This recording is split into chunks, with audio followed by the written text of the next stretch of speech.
గీతా శ్లోకాల్లో ఈరోజు 32, 33 శ్లోకాలు. శ్రీ భగవాన్ వాచ కాలోస్మి లోకక్షయకృత్ ప్రవృద్ధో లోకాన్ సమాహర్తుమిహ ప్రవృత్తః ఋతేపి త్వాం నా భవిష్యంతి సర్వే యోవస్థితాః ప్రత్యానికేషు యోధాః. తాత్పర్యము: శ్రీ భగవానుడు పలికెను, నేను లోక సంహారమునకై విజృంభించిన కాలుడను. ప్రాణులు సంహరించుటకు ఈ ప్రపంచమున ప్రవర్తించుచున్నాను. నీవు యుద్ధమును మానినను శత్రు సైన్యమునందలి వీరులు జీవించియుండరు.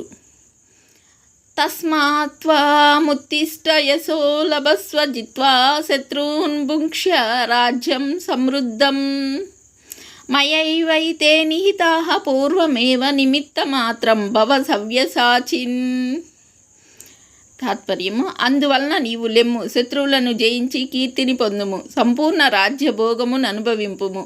వీరందరూ ఇదివరకే నా చేత చంపబడి ఉన్నారు, నీవు నిమిత్త మాత్రుడవు కమ్ము. సర్వే జనా సుఖినో భవంతు.